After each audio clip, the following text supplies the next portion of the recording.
Hey folks, my name's Krista and I sell gourmet cookies to help pay for fertility treatments. It's Sunday, which means it's time to open up my baking cabinet, see what I have, and prepare to go shopping for the week. I keep my ingredients stored in these labeled airtight containers, and I always try to have extra ingredients on hand to replenish it, so I see if I can refill it with what I have or if I need to go buy more. One of my first tasks is therefore to open containers and replenish with what I have. I like to keep all of my containers full, and I always like to have extra on hand because stuff goes wrong.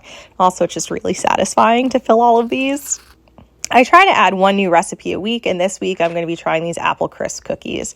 So after making sure that I have the ingredients for my normal cookies, I then look to see if I have ingredients for these specific ones. There was an ingredient that I didn't have, so then I look on the Walmart app and on Amazon to see if I can get them easily.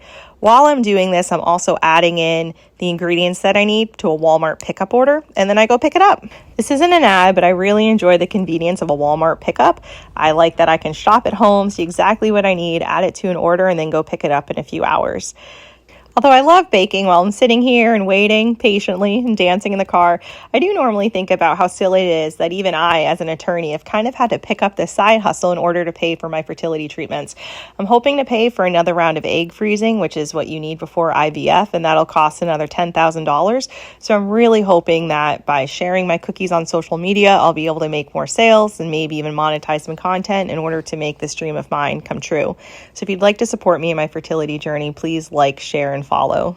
All right, now that I'm back from Walmart, let me show you everything that I bought for my cookies, as well as tell you what I couldn't find that I have to buy on Amazon. So first, I didn't even know these bad boys existed.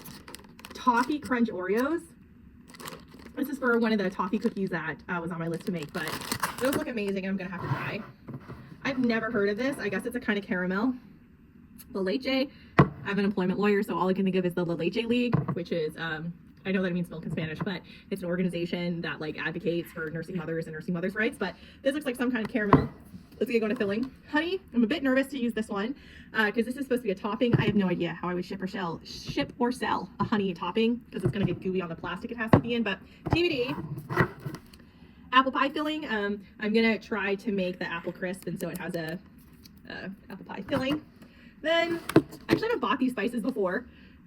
Pumpkin pie spice and apple pie spice. The apple pie spice is just cinnamon, nutmeg, and allspice. And then the pumpkin pie spice is just cinnamon, nutmeg, allspice, ginger, and cloves. Obviously crushed cloves. So they're already put together, so I figured that would just be faster. I should have two of these. Banana pie filling for those chocolate banana ones. Old-fashioned oats for the apple crisp. This is actually my favorite chocolate. I think that this tastes better than like the like Hershey's morsels. And so I use this to dip like my cocoa or my peppermint cocoa cookies. But this is just my favorite dipping chocolate. It's actually my favorite tasting chocolate. So I'll use this anytime I can. Then I got 2 bags of these white bacon chips. These are different than cream cheese. I went back and forth on this, but the cream cheese chips really do have a flavor. So I'll be using the cream cheese chips where it makes sense to have a cream cheese flavor, but otherwise I'll just be using these for color. So I got 2 of those. I got pecans, yes, pecans, not pecans. This bag is smaller than I anticipated for one of my cookies. More toffee bits for my toffee cookies. These are the mint morsels. I haven't been able to find any actually just green mint morsels. They're all of these like Andy lookalikes. And then I have tried 2 or 3 times to make the Snickers cookie recipe, and the recipe that I have calls for homemade caramel. It really complicates everything, so I'm just gonna see if I can melt these and cheat and use these instead, but they go inside of the cookie, so I'm gonna have to do some tests to see if I can melt these. Got a couple bags of those.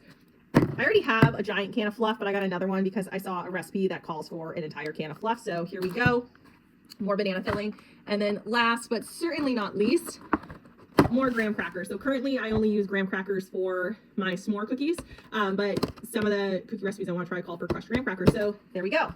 Things that I couldn't find at Walmart that seem pretty particular that I'm going to be buying. I wasn't able to find the Cadbury candy, even though their app said they had it in store. I went to like 3 different associates, couldn't find it. Black cocoa. Never heard of that, but a couple of recipes I want to try call for black cocoa, which the cookies look black, so I'm not going to use regular cocoa for that. I wasn't able to find banana chips. I wasn't able to find maple sugar. That's kind of expensive, but that's for my maple pecan cookies that I want to try. And then since I'm buying all of these new things, I need more airtight containers. I'm sure there's maybe a few other ingredients, but that's all I can think of. So thanks for watching, and thanks seriously so much for supporting me in this fertility journey. And if you could share, like, follow, just so I can hopefully monetize this and also make money off this to pay for my fertility treatment. So thanks so much, guys.